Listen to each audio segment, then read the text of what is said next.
Welcome, professional bodgerites, to the world's most packed and jammed in garage. Check it out, I mean, we are close to doors. So a few things have happened since last time I picked up the camera. Obviously you remember, if you watched my last video, I bought a truck. And I've had it for a couple of months now and it's done a hell of a lot of journeys, back and forth to hospitals, endless appointments, Swansea, all sorts. It was about to go for its MOT and I looked underneath it and lo and behold, the fuel tank strap had fell down. So I went underneath it, had a look thinking, it's just a strap, replace it. It wasn't. What it was instead was the fuel tank strap mount. There we go, as you can see, that's where the strap comes through here. Up under there, basically like a little T-bar slot, and it slots in, it's snapped off completely. Yeah, so even though this truck's had all the strengthening plates and everything done, obviously water has still got in there and corroded that.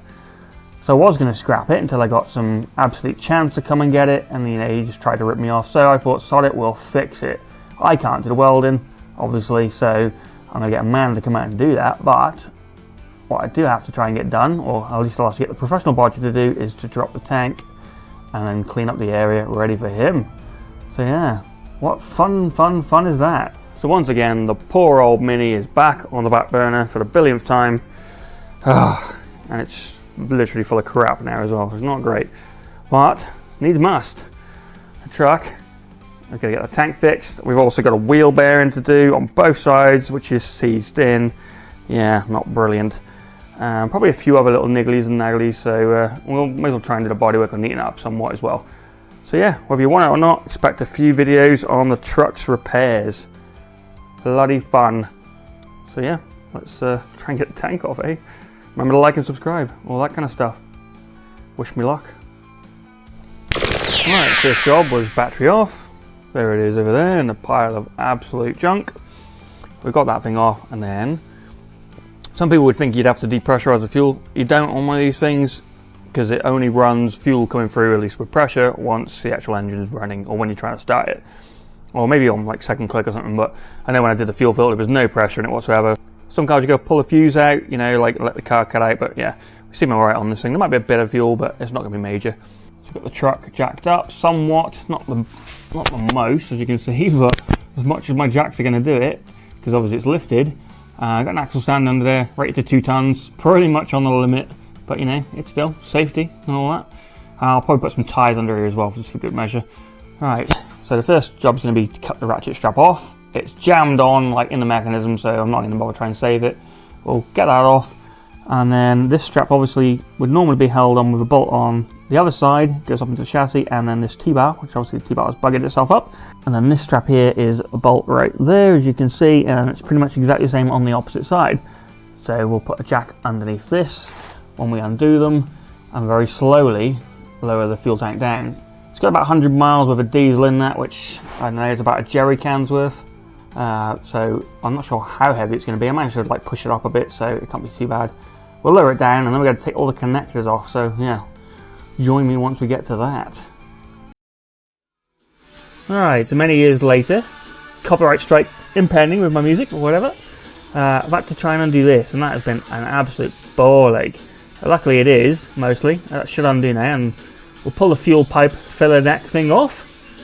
And then we've got, as you can see, this wire here goes all onto the top. We've got connectors to try and undo, which are probably going to be a nightmare. Straps are off. There's one over there. Kind of see it poking out. And then the other one, I'm not sure. He's over there somewhere. So the fuel tank is literally held up by the rest of the ratchet strap and this. So I'm going to undo that. And I think I'll have a double check if there's anywhere else that needs to be pulled off. And then we're going to take the strap off and very slowly lower it so I can get my hand on the top and try and get those connectors off. So the next step for the professional bodger's job is to try and get that pipe off the top of there. Done this one. Put a thing over it to sort of stop dirt going in the fuel tank. Managed to undo the clip on that. Everything has been put upwards, directly up. So thanks a lot, dude in Nissan in Japan, when you put this together. That's a pain in the ass. So, but either way, managed to undo the clip. So pull that pipe off there, cover them over, whatever. And then, yeah, find the next ones, probably on the other side. There's a whole bunch. And then I can slowly get to the electrical connectors. Right, pipes are off. Yeah, what an absolute ball ache. So here's the damage. Oh, hang on, let's try and get a view so you can actually see. I can't even see because I'm upside down. Where the hell is it? There. What am I talking about? So you can see, there's meant to be like a T-bar shape in that hole. It's not actually too bad, but you never know how much rot's in there, so you have to rebuild some of that. Well, I'm not going to be doing it, like I said, the professional guy is, but yeah, it's not too bad. There are a few other places that look a bit sketchy though, so I'm going to have to get wire brush under here when I get this tank off, if I ever get it off. So all these pipes are all like zip tied, etc, etc. It's very fumey, so I'm probably going to die under here, but I'm going to try and get those electrical connectors off on there. Not the easiest thing to film, I can't even see it, so I'm going to keep trying to drop the tank, which is way heavier than I thought, and then I'm going to try and get this pipe here, whatever that is, that feeds onto something. I need to figure out how to get that off too. Apparently it pulls out the chassis. I remember I watched a video a long time ago, but it does not look like it does, so yeah, once I get all this off, we'll come back to it. Did I ever mention how much I hate the world? That was friggin' difficult. Oh yeah, anyway, so tank is now dropped. Those connectors were an absolute bitch. I suggest if you're going to try and do this yourself, somehow get the car higher up. Obviously if you took it to a garage to have it on jacks, this would have been probably a fairly easy job, but trying to do it with very limited space and not very tall jacks, etc., very difficult, and I managed it. How the hell I'm going to get it back on after, who knows. We'll worry about that later. I'll get a bigger jack. Anyway, I'll put it on a thing, I'm going to try and drag that out and get it out of the way, and then it's clean it up time. We'll inspect it actually, and then we'll see, but we're probably going to clean it up, and then yeah, that man will come in and do the welding. Happy friggin' ho. Nightmare. Whew. There we go. One fuel tank removed. Again, you want to do this yourself, it's pretty much two straps. Well, you know, one side's a little T-bar or whatever. Do the one on the one side, two bolts on the other side on both sides. Obviously put a jack under the damn thing, be careful. Very slightly lower it and start undoing stuff. So the big pipe that comes off the back of this, and then you want to lower it enough where you can actually get access to this pipe here. So undo that one, obviously cover this as best you can. Cover that one obviously from the big fuel tank thing. And your little connectors, fucking hard as hell to get off. These things, as you can see, when you're underneath the truck you can't see them, but what you got to do basically is get a pair of pliers and squeeze the end of these things. You can only just see them, but you can kind of get your pliers on the end, squeeze them, and then it pretty much just pops off. Fairly easy once you get the hang of it. This one was probably the hardest one to do. I think it's like a press, squeeze it down kind of thing and pop it off. Really hard to do again when you're trying to just get your own arm underneath it, but yeah, you get the idea.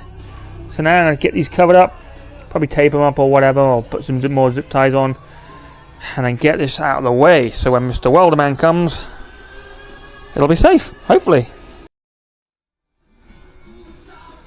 Alright, so the tank will now removed. This is the space we got under it, so it's a bit crusty. You kind of expect it, a lot of it is just dirt by the looks, but I mean, I'm going to grind it as much as I can, as much as I dare, and then sort of maybe rust treat it, but I think we'll have to wait. I'll get the grinder on it, or maybe a flat disc, or you know, wire wheel or something, try and clean up a load of the dirt off it, and then obviously clean this area up here. So this is the damage. So normally, as you can tell, if I try and get my light in an accessible spot, normally you got like a T-bar piece, pretend my finger is the end of a T-bar, and that'll slot in, and it comes down, and it gets obviously a bit thinner here, so it locks into place. Obviously this end is the side that's given up. Oh, it has here as well, look, yeah.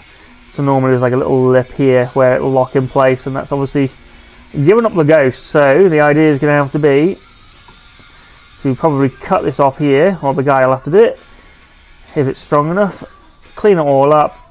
This side's alright, but clean it up anyway, make this on the other side, so this kind of like, not a triangle, but you know what I mean, that shape. Make them on this side over here, and then here we'll probably, I'd say clean it up to here, put a plate over it. I mean, it's something I could have done myself if I was able to weld the end without, you know, risk of my life. But yeah, basically weld that back up, a big plate over it once it's all cleaned up, and rust treat as best I can, or whatever, or just like I said, a whole new piece would be better, and then just cut the slot for it to slot into. So if you're wondering what I mean by T-bar, it's this shape here. So that normally, the other way around obviously, would go, let's see if we can simulate this for you. normally that would go in here and then lock in place against two bits of metal there, which no longer exist. See what I mean? So if it was the other way around, it'd be like, it'd kind of lock in place like that, but just down here. So yeah, it's not too difficult to fabricate, I don't think. The only difficulty he's got is he's not got a lot of room, so he's going to have to do it on his back. Brave man. But yeah, there we go. It's a good job I wasn't filming like 90% of the time, because all you'd have heard is much swearing. But I guess if it's fixable, we'll keep the truck, and then we'll do the wheel bearings, which are going to be impossible. Like, subscribe, all that kind of usual jazz.